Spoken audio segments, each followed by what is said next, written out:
I'm Sunil Amrith, the Interim Director of the Mahindra Humanities Center at Harvard. This is the third installment of our new and impromptu seminar series, Conversations on Covid-19. This afternoon, I'm really excited to have with us Alex Chase-Levenson, who's a professor of history at the University of Pennsylvania and author of the brilliant new book, The Yellow Flag, Quarantine in the British Mediterranean World, 1780 to 1860. Thank you for joining us, Alex. Thank you so much for the opportunity to do this, and looking forward to talking more about quarantine from a time of nationwide quarantine. I mean, the first thing I was going to say is I would imagine that you had absolutely no inkling when you sent your manuscript off to press of just how timely your book would be when it was published in March of 2020. And so the first question I wanted to ask you is, you make a really compelling case in this book that the early 19th century is a unique time in the global history of quarantine, because this is a period where, in the Mediterranean in particular, you have what you call universal quarantine. And I wonder if you could start by telling our viewers and listeners what that means. Yeah, well, in a time when we're still debating travel restrictions that are temporary, it's kind of almost unfathomable to realize that 2 centuries ago, it was simply the rule that every single person, every ship, every letter, every trade good moving across the Mediterranean from the Middle East and North Africa to Western Europe was quarantined, usually for at least 3 weeks, sometimes for 40 days. The traditional early modern length of quarantine, as the word suggests, coming from the Italian quaranta. Yeah, so I call it universal quarantine to signify there were no exceptions to this, and that it didn't even depend on conditions on the ground. It was based on a kind of epidemiological fault line, the idea that plague, and we're talking about bubonic plague as justifying this particular kind of quarantine, had essentially died out in Western Europe after the 1720 plague of Marseille, but persisted across the Mediterranean and over the Ottoman frontier in the Balkan Peninsula for more than a century longer. And this imbalance justified this kind of ongoing form of quarantine, which also caught up many other ships traveling between European powers, traveling across the Atlantic. But the one constant of the system that never changed was this idea that the simple presence of plague once in a while, or sometimes, in the Middle East justified a universal quarantine on all ships from that part of the world. And tell a little bit about how this came about. I mean, what are the forces that bring about this system of quarantine by the beginning of the century? Yeah, well, the thing that I think is so cool about quarantine in this period is it really developed as part of a kind of a set of local initiatives in different port cities that gradually grew into a system that operated as a continent-wide frontier. And that wasn't the plan from the beginning. So local boards of health set quarantine rules, and this dates far back into the late Middle Ages. And only by the mid-18th century, when this kind of constant idea that quarantine was a regular thing that needed to be maintained, people thought at the time, on points eastern and southern, port cities started writing to each other and saying, well, send us, a rubric of your procedures. And they start deciding, well, okay, that sounds good enough or not good enough. And then if it wasn't good enough, ports would put quarantines on each other. So with that kind of threat, and with the growing importance of intra-European trade, both in the run-up to the Napoleonic Wars and kind of skyrocketing thereafter, it became essential to maintain shared standards of sanitary security here. And that kind of made quarantine work as a system. And another thing I argue, about the importance of the early 19th century is this is also a time period when epidemic disease is a greater threat than it had been in a while, that there's a kind of coinciding of plague epidemics intensifying in the Mediterranean, yellow fever crossing the Atlantic, and cholera by the late 1820s, early 1830s, threatening Western Europe too. The spatial terrain on which your book takes place is what you call the British Mediterranean. And I wondered if you could explain the contours of that world. Well, so one of the reasons I wanted to focus particularly on Britain is because Britain, we don't traditionally think of as a Mediterranean superpower, but in the 19th century, it was. I mean, it was a global superpower, but it was also the kind of ascendant Mediterranean power of the era.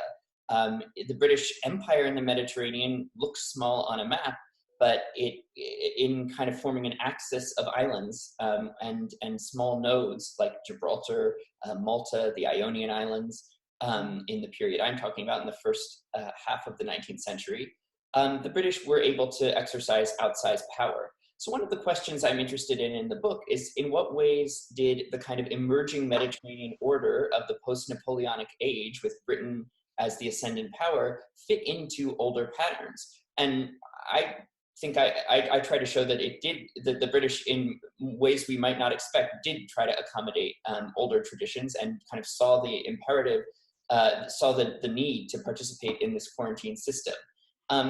Another perk of this kind of using the frame of the British Mediterranean is to say, if we think of that idea kind of conceptually and more loosely, it shows the paths of transmission of ideas, practices, and habits of administration from the Mediterranean to elsewhere in the British world.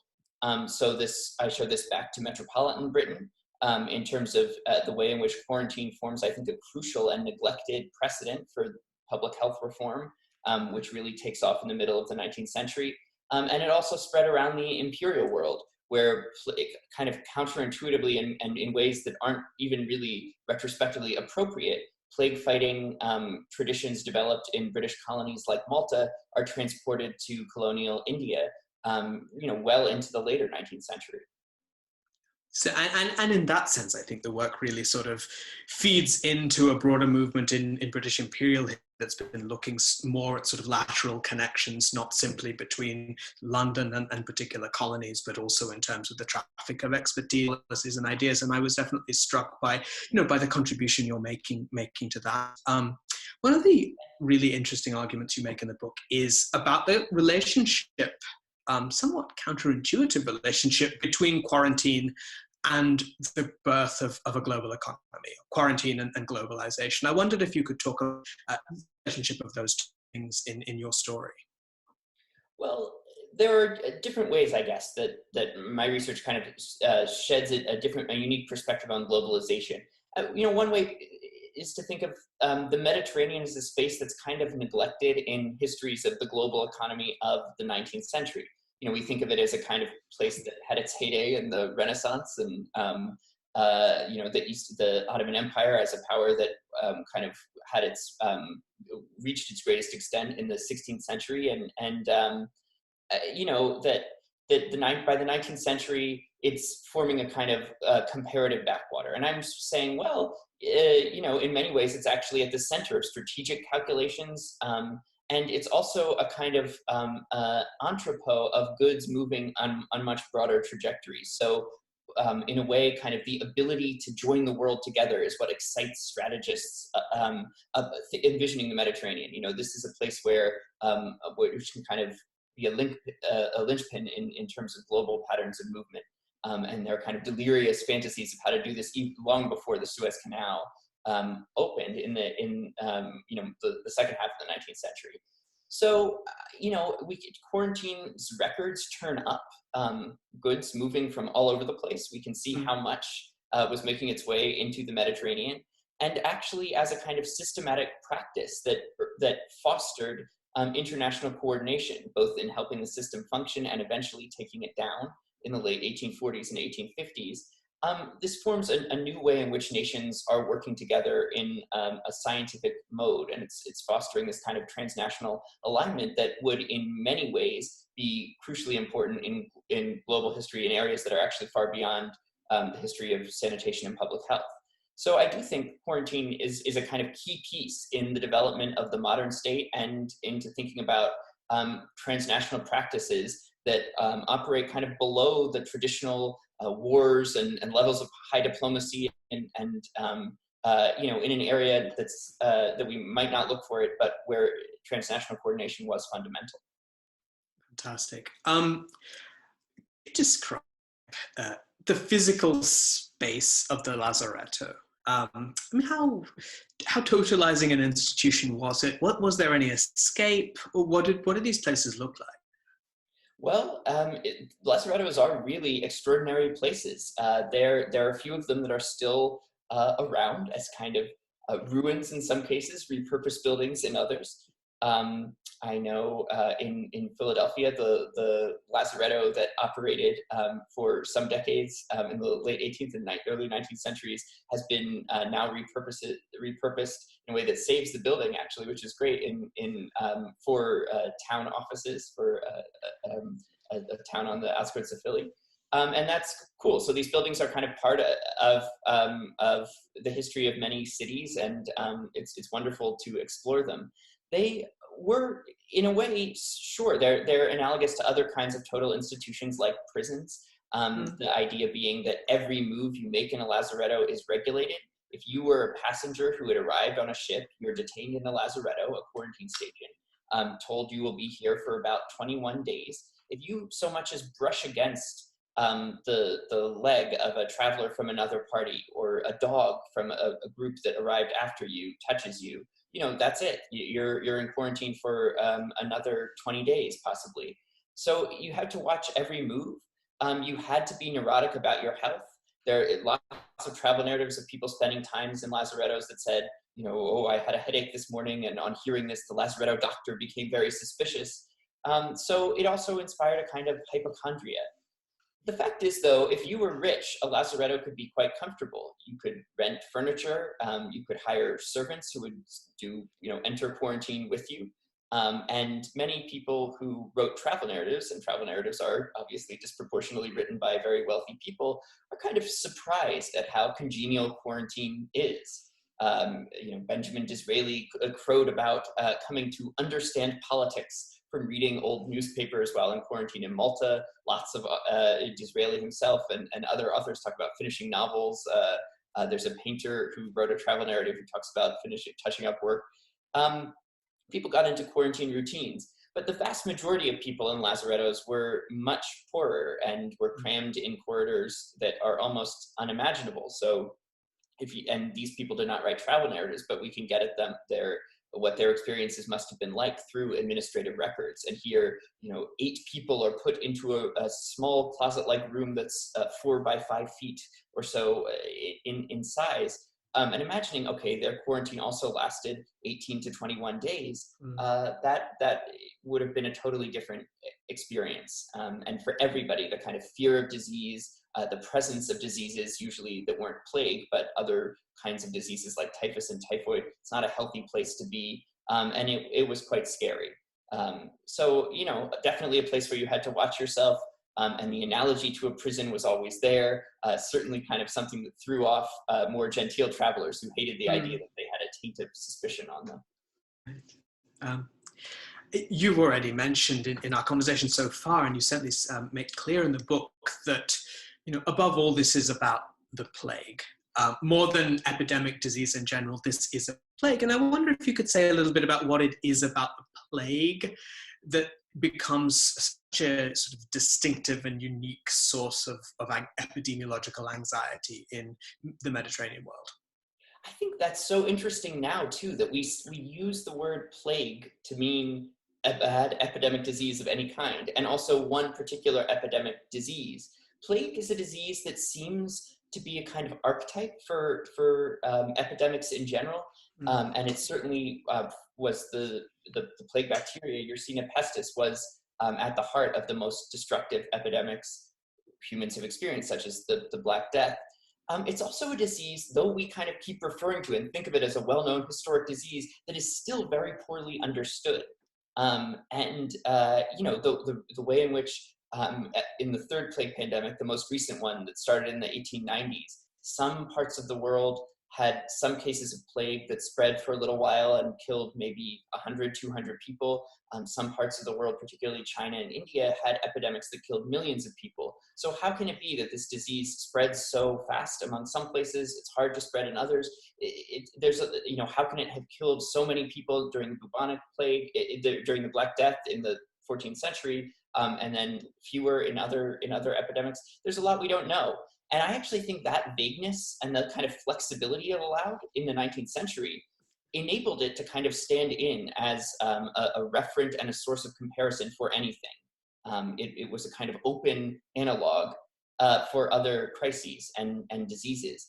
And in that way, whenever plague itself was something mentioned, it triggered, I think, the most kind of primal fears of disease that people had. So even as people were unwilling to intervene in many other diseases that killed millions of people over the 19th century, typhus is kind of normalized as a acceptable form of disease. Cholera is more linked to plague. So exactly why some diseases get the reputation plague has and others don't, it's a lot of coincidence. But plague, even in India, where the British are really kind of reprehensibly unwilling to intervene in many other kind of emergencies, crises, famines, epidemics, when plague threatens, it justifies a whole repertoire of kind of excessively repressive policies. So there is something special about the plague as a specific kind of sphere of administrative action. Another interesting area of the book which is woven through the whole story, is really about the debate between proponents and opponents of quarantine. And I wonder if you could sketch the contours of that debate and the ways in which it changes, and the fact that, as you point out, supporters and opponents of plague didn't necessarily divide very obviously on ideological lines. So what were they arguing about? What were the arguments on either side of that particular debate? Yeah, it's a really bitter and fascinating debate to look at. I'm calling it, and a lot of people call it, the contagion debate. And if we remember, this is a period before germ theory, before any kind of bacteria could be linked to any specific disease. The idea that a disease was one definable thing, that idea itself is something, it's pretty well accepted at this point, but it's something some people still debate. So there was a lot of uncertainty. And you have a venerable school of thought that goes as far back really as Hippocrates, stressing environment and miasma, gases from marshes, sudden changes of temperature, these things as the main source of epidemic contagion. And this debate, because of quarantine, had incredibly high stakes in the early 19th century, because if all quarantine was unnecessary, this incredibly onerous and expensive system could be just ended overnight. So you get a lot of politicians glomming on to anti-contagionist thinkers. And a really pioneering article in the history of medicine from the 1940s by Erwin Eckerknecht suggested that anti-contagionism had this kind of affinity with liberalism and contagionism with conservatism. I and many other people who've written before me have shown that that kind of strict dichotomy isn't really appropriate. You have plenty of liberals who are contagionists and plenty of anti-contagionists who are kind of conservatives who are sort of into free trade or something like that. So there are ways politics did absolutely inform this debate, but it was one that was just really hard to resolve at the time, even when presented with similar facts. So one famous example of that would be in the Plague of Malta, which British administrators had to contend with as the colonial power in Malta. This happened in 1813, 1814.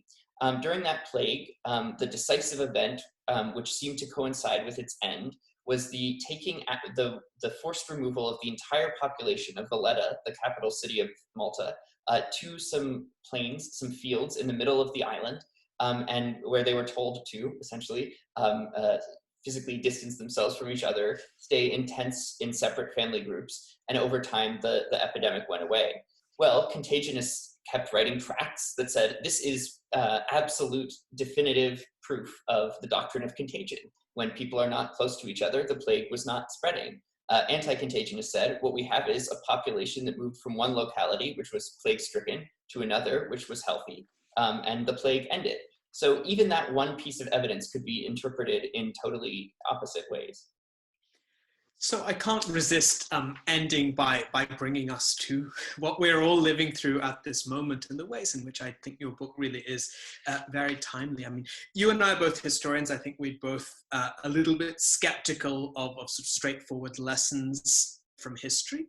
So I'll put it a slightly different way.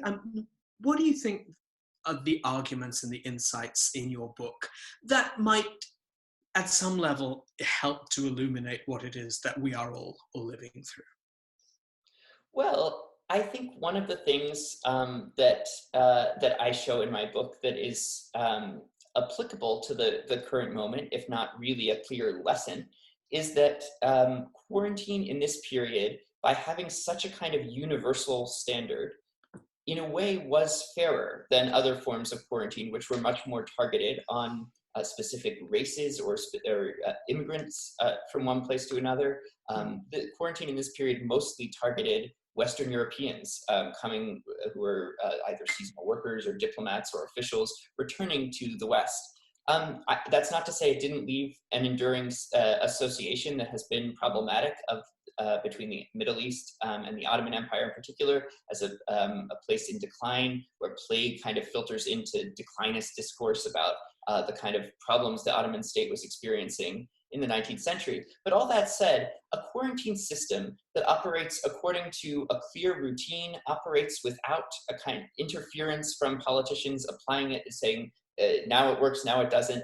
That kind of universal system has a way of both being more accepted and acceptable, and also less discriminatory.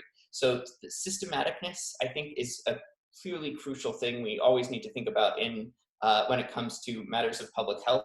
And the other thing is just the way in which what happens at borders and diseases that seem to be extraordinary one-off events on the fringe of societies and broader historical narratives do in this period did, and I expect this current crisis will now inform policies that we might not instinctively connect immediately with that phenomenon. And sometimes that's good, sometimes not. But thinking about more carefully the ways in which crisis moments, extraordinary moments, and what we see to be more normal historical experience fits together, I think that's something essential to do in the past and in the period we're living through. Alex, thank you so very much for joining us. It's been a pleasure talking to you. Thank you so much.